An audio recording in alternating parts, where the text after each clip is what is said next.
We're starting a brand new day, but in terms of news, well, the news is pretty much the same, which is that we are walking into a morning where the US markets have not been choppy, they have been wild. We saw same kind of a factor which was at play on Monday night, and the same intraday move was there in US markets. So Nifty is not the story. Let's first look at Dow, US markets, what exactly has happened in US markets in last 2 days. We've seen a swing on Dow of 1500 points on April 7th, 2000 points on 8th of April.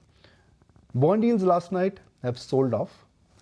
We've seen fear of no compromise, which clearly have spooked global volatility. And as we walk into trade this morning, more and more comments are really coming from US President that China is manipulating currency and offset against tariffs. We are, it's now getting like it's just going beyond what really could be called as the imagination of the market.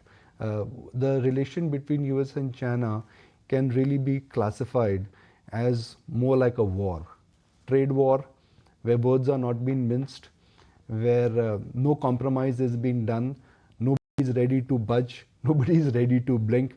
China is saying that, look, we will retaliate with higher tariffs. US saying that till the time China will continue to retaliate with tariffs, we will continue to maintain, tariffs. We will continue to impose tariffs on them.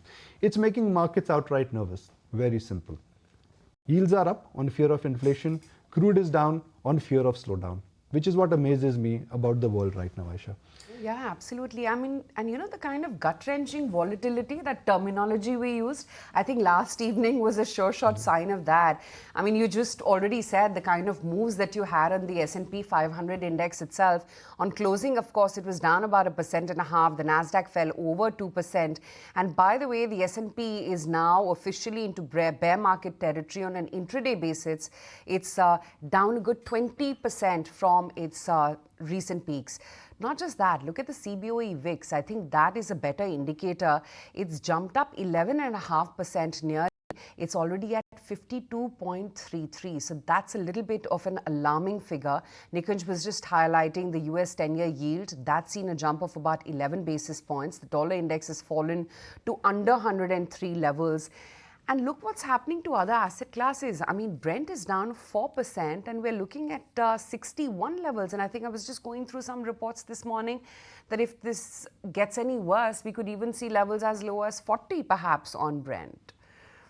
What amazes me about the setup is that there is extreme volatility in equity market. Volatility means that there's opinion in the market which says that, okay, markets are bottoming out, which is we have a Trump bottom in place. There is opinion in the market which says that news flow is not going to improve. China is not ready to blink, US is not ready to compromise. So I guess that stalemate in a sense is really having impact on the equity market per se. If the tariffs are being rolled out, which they would, what will happen? Inflation will go higher. That means bond prices automatically are shooting up. So bond is, I think, the bigger move for me, which has gone from it's almost like a 10% surge in the US 10-year paper, which is nasty. And third, within just days. Exactly. So there is fear of inflation and there is fear of slowdown, which means normally you have growth or you have inflation. But for the first time, we are staring at what could be called as stagflation. We've never dealt with stagflation. Stagflation is high inflation, low growth. Because tariff will kick in, prices will go higher, that is inflation. Growth will be low and demand will be less, that is stagflation for you. And stagflation is the worst scenario. In that, nobody makes money. If companies will have low margins, demand would be low, money because of inflationary conditions is not going to be really, margins will take a hit. So this is the worst kind of fear for any market, and I hope it is not true, but the positioning in the market is saying that, look, they are confused, they are uncertain. More than nervousness, markets don't know what is coming next. And when markets don't know what is coming next, one day one scenario, next day another scenario, that is at play. The end to this entire fall would be when we see a compromise rather than this, status quo between US and China. That is where the news will come from. Oh yeah, absolutely. And the focus really is now on how China is going to respond to the US, because the US has made it very categorical. and Trump said that after the US market close, that we're doing well on tailored tariff deals and that Japan, South Korea are flying to the US now to make deals. But with China, it seems like it's a status quo, really. White House press secretary confirmed that China will be getting a 104% tariff starting today, 10 a.m. literally, when the RBI governor is going to begin his speech. And, just look at the movement between, we're quite focused on rupee, but we'll look at what's happening with some of the other global currency. If you were to just look at the US dollar as well as the renminbi, faction, look at the kind of volatility and the moves that you're seeing there. But yeah, back home, it's the RBI's rate decision as well. It's a 25 bips cut that pretty much everyone's going for. But now the sound is only getting louder that it could be as aggressive as a 50 basis point cut as well. So that's what we've got on our radar. And yeah, the fact that you've got the gift nifty already down about 214 points, or the implied change at least. Shesha, you can obviously make a case that India is in a better shape. You can make a case that tariff war will hit us, but it will hurt us, but it will not hit us so badly. We have a large domestic economy. You can make those cases. But ultimately, it's the market you'll have to deal with. In the near term, when sentiment and volatility is so high, it's going to lead to serious price adjustment. And that price adjustment, I think, is something which you'll have to deal with. I mean, I for one thought that we were getting a trading bottom in place in US, but the volatility and the news which came out has shocked me.